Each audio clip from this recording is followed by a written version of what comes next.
Assalamualaikum warahmatullahi wabarakatuh. Perkenalkan, nama saya Ibu Kristiana Linawati, nama panggilan Ibu Lina. Oke, anak-anak, bagaimana kabar kalian hari ini? Semoga kalian tetap sehat, tetap dilindungi Allah Subhanahu wa Ta'ala. Pada waktu pandemi ini kita tidak bisa bertatap muka dan kita harus melaksanakan pembelajaran dengan sistem daring atau dengan online seperti ini. Dan tetap kalian harus menjaga protokol kesehatan, yaitu dengan mencuci tangan dengan pakai air mengalir, kemudian jangan lupa juga memakai masker, kemudian juga harus menjaga jarak. Anak-anak, semoga kita berdoa, semoga pandemi ini cepat berlalu dan kita bisa bertatap muka kembali seperti biasanya. Oke, untuk kali ini Ibu akan membuat video pembelajaran pada bab 1 untuk mempermudah kalian memahaminya, yaitu tentang sel. Oke, KD 3.1 yang akan kita pelajari nanti adalah memahami tentang komponen kimia penyusun sel, ciri hidup pada sel yang ditunjukkan oleh struktur, fungsi, dan proses yang berlangsung di dalam sel sebagai unit terkecil kehidupan. Tujuan pembelajaran kita kali ini adalah siswa dapat 1. Menjelaskan pengertian sel sebagai unit terkecil kehidupan. 2. Menyebutkan komponen kimiawi penyusun sel. Yang ketiga, mengamati sel hewan dan sel tumbuhan melalui gambar. 4. Membandingkan sel hewan dengan sel tumbuhan. Yang kelima, menjelaskan fungsi bagian-bagian sel yang terdapat pada sel tumbuhan dan sel hewan, serta yang terakhir menjelaskan proses yang terjadi di dalam sel. Oke anak-anak, sekarang apakah kalian pernah melihat bakteri? Atau kalian pernah melihat hewan dan tumbuhan? Atau kalian juga pernah melihat sel darah? Sel darah putih, sel darah merah. Nah, itu nanti yang akan kita pelajari. Oke, yang pertama, apa tuh itu sebenarnya sel? Sel itu adalah unit terkecil makhluk hidup yang dapat melaksanakan kehidupan. Sel dikatakan sebagai unit terkecil karena dia sudah tidak bisa dibagi-bagi lagi. Dan sel itu dapat berdiri sendiri. Jadi sel itu sangat kecil sekali anak-anak, dan kita tidak bisa membagi-baginya lagi. Oke. Komponen apa saja yang ada di dalam sel? Nah, sel itu ada namanya protoplasma dan ada organel-organel sel. Nah, di dalam protoplasma itu terdapat komponen kimia penyusun sel. Apa saja komponen penyusun kimianya? Ada unsur dan ada senyawa. Unsurnya ini terdiri dari unsur makro, yaitu unsur yang ditemukan di dalam sel dalam jumlah namanya makro, itu berarti jumlah yang banyak. Apa saja unsur makro yang ada di dalam sel? Ada karbon, ada hidrogen, oksigen, nitrogen, kalsium, fosfor, dan sulfur. Kemudian ada unsur mikro. Unsur mikro itu unsur yang ditemukan dalam jumlah yang sedikit, seperti Fe atau ferum, kemudian klor, kalium, natrium, magnesium. Itu jadi tadi terdiri dari unsur, ada unsur makro dan ada unsur mikro.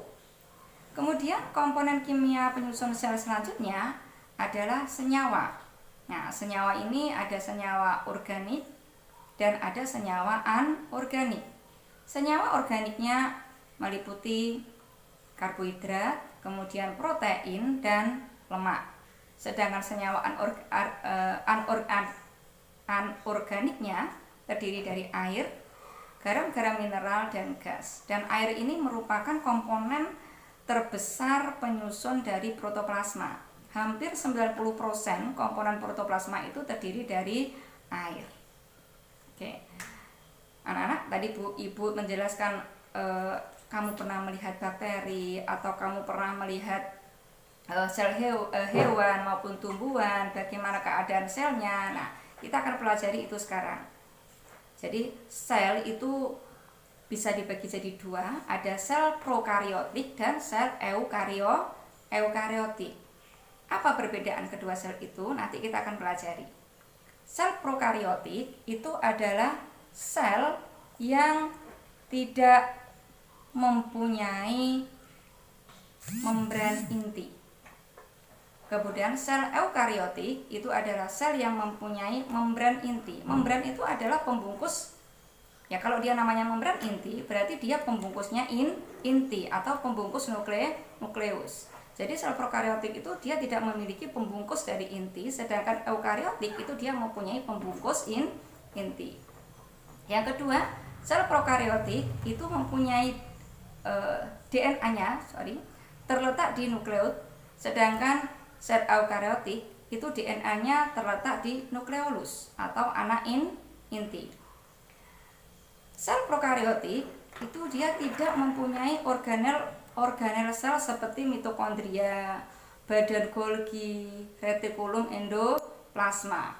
Sedangkan sel eukariotik itu dia mempunyai organel seperti mitokondria, badan Golgi, retikulum endoplasma. Apa contoh dari sel prokariotik itu? Contohnya adalah bakteri, atau biasanya di sini adalah makhluk hidup bersel satu. Sedangkan sel eukariotik ini contohnya adalah sel-sel yang lebih tinggi, yaitu sel hewan dan sel tumbuhan. Oke, kita akan melihat bagaimana struktur dari sel prokariotik itu. Oke, saya tampilkan struktur sel prokariotik dari bakteri. Jadi kita perhatikan gambar yang ada di situ. Bakteri itu bentuknya seperti itu. Dia adalah organisme yang kecil sekali, yaitu organisme bersel satu. Dia tidak dapat dilihat dengan mata, dia hanya bisa dilihat dengan mikroskop. Jadi bagian-bagiannya di situ ada pilus, ya, nanti bisa kalian baca di situ. Ada ribosom, ada kapsul atau pembungkusnya. Ribosom ini untuk sintesa protein. Kemudian ada dinding selnya. Ini dinding selnya itu fungsinya untuk memberi bentuk sel agar tetap. Kemudian ada membran plasmanya. Ini fungsinya untuk mengatur transportasi, yaitu mengatur masuk keluar masuknya zat. Kemudian ada DNA. DNA itu adalah pembawa informasi genetik. Kemudian ada mesosom. Mesosom ini fungsinya dia adalah untuk oksidasi zat makanan. Kemudian ada flagel. Nah, flagel ini fungsinya untuk pergerakan dari bakteri itu sendiri. Ini bagian-bagian atau struktur dari sel prokariotik. Nah, nanti kita akan pelajari bagaimana struktur dari sel eukariotik, yaitu pada sel hewan dan sel tumbuhan. Oke, sekarang kita amati gambar sel tumbuhan yang merupakan sel eukariotik. Silakan diamati di situ. Kita akan lihat bagian-bagiannya dan nanti kita akan membedakan bagian-bagiannya pada sel tumbuhan dan sel hewan. Ada apa yang ada dan ada yang tidak pada kedua sel tersebut. Oke, kita perhatikan sel tumbuhan yang ada di gambar. Oke. Bagian-bagiannya di situ ada dinding sel. Nah, dinding sel kita perhatikan di situ, dia letaknya di luar sendiri. Fungsinya tentunya sama, yaitu dia memberi bentuk tetap pada sel itu. Kalau kita perhatikan, apa bedanya sel tumbuhan sama sel hewan? Kalau sel tumbuhan itu kalau kita pegang, dia keras. Nah, itu namanya dia mempunyai dinding sel. Nah, dinding sel ini dia terdiri dari selulosa, kemudian pektin, kemudian lignin. Kalau kalian perhatikan ada pohon, kalian pegang, nah itu dia keras, berarti dia itu mengandung dinding sel. Sedangkan sel pada hewan itu dia tidak punya dinding sel, sehingga kalau kita pegang kulit kita sendiri seperti ini, nah atau kulit hewan, maka dia akan lebih lunak daripada pada tumbuhan. Oke. Kemudian ada bagian kloroplas. Nah, kloroplas di sini dia sebagai tempat fotosintesis ini karena di sini dia terdapat klorofil. Klorofil itu zat hijau daun ya, yang fungsinya untuk fotosintesis. Ada mitokondria yang berfungsi untuk respirasi sel. Jadi di sini terjadi oksidasi makanan. Respirasi sel itu adalah oksidasi makanan, yaitu mengubah glukosa dengan bantuan oksigen. Nanti dia akan menjadi energi yang berupa adenositrifosfat atau ATP, dan hasil sampingannya adalah karbon dioksida dan air. Nah, itu namanya respirasi. Kemudian ada bagian yang paling besar di tengah-tengah itu yang namanya vakuola. Vakuola ini tempat cadangan makanan. Kemudian ada membran plasma. Nah, membran plasma itu namanya membran, dia pembungkus. Jadi dia membungkus sel, dan di samping itu dia juga berfungsi untuk keluar masuknya zat atau sebagai transportasi zat. Kemudian di situ ada nukleus. Nah, nukleus itu fungsinya untuk pengendali semua kegiatan sel. Di samping itu, karena nukleus itu ada DNA-nya, maka dia juga sebagai penyampai informasi genetik. Karena di situ ada DNA dan ada RNA. Nah, ada membran inti. Jadi membran nukleus atau membran inti ini namanya pembungkus inti. Jadi dia fungsinya adalah untuk melindungi inti. Ada badan Golgi. Badan Golgi itu fungsinya untuk sekresi sel. Kemudian ada ribosom. Ribosom itu fungsinya untuk sintesa protein atau pembentukan protein. Ada RE atau retikulum endoplasma. Dia ada dua, ada RE kasar dan RE halus. Kalau RE kasar itu dia menempel pada ribosom, ditempeli oleh ribosom, Kemudian kalau RE halus itu dia melayang-layang di dalam sitoplasma. Nah, di dalam sel itu ada namanya sitoplasma tadi. Sitoplasma itu dia terdiri dari air atau cairan. Itu jadi bagian-bagian dari sel tumbuhan. Coba kita sekarang perhatikan gambar bagian dari sel hewan. Nah, gambarnya sel hewan. Oke. Sel hewan ini juga termasuk sel eukariotik. Apa saja? Sama, ada nukleusnya. Kemudian ada membran plasmanya yang fungsinya sama. Badan Golgi ada, retikulum endoplasma juga ada RE halus, RE kasar. Kemudian mitokondria juga ada. Kemudian di sini ada namanya lisosom. Nah, lisosom ini hanya ada pada sel hewan, tetapi sel tumbuhan tidak mempunyai lisosom.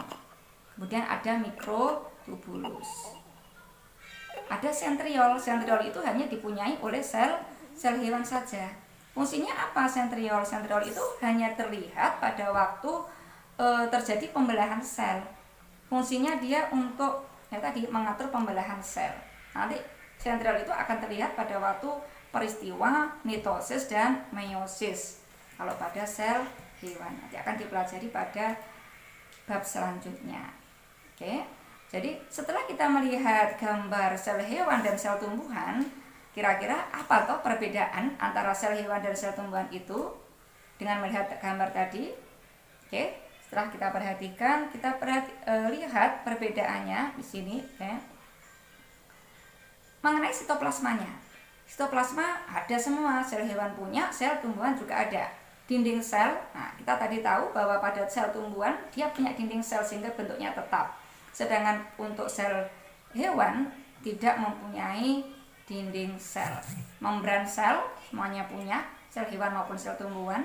Mitokondria ada semua, retikulum juga ada semua. Nah, lisosom di sini dia hanya dipunyai oleh sel hewan, sedangkan sel tumbuhan tidak mempunyai lisosom. Sentriol hanya dipunyai oleh sel hewan. Badan Golgi dipunyai semua, ribosom punya semua, plastida hanya dipunyai oleh tumbuhan. Karena tumbuhan itu termasuk organisme yang autotrof, dia bisa membuat makanan sendiri karena dia mempunyai klorofil. Sedangkan sel hewan itu termasuk organisme heterotrof, dia tidak bisa membuat makanan sendiri. Oke, itu perbedaan antara sel hewan dengan sel tumbuhan. Oke, untuk pertemuan kali ini kita sampai di tujuan pembelajarannya kelima saja. Untuk pertemuan berikutnya kita akan mempelajari tentang aktivitas di dalam sel, yaitu akan terjadi peristiwa diffusi dan osmosis. Untuk pertemuan kali ini kita hanya sampai ke perbedaan sel hewan dan sel tumbuhan saja. Oke anak-anak, selamat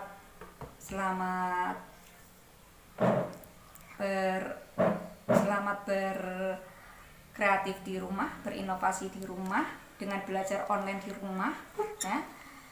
Kita belajar melalui daring seperti ini. Semoga kalian bisa belajar dengan sungguh-sungguh di sana. Kita akhiri pembelajaran ini dan kita akan lanjutkan pada pembelajaran minggu depan, pelajaran selanjutnya mengenai difusi dan osmosis serta transport aktif yang akan kita pelajari nanti. Dan sampai sekian. Assalamualaikum warahmatullahi wabarakatuh.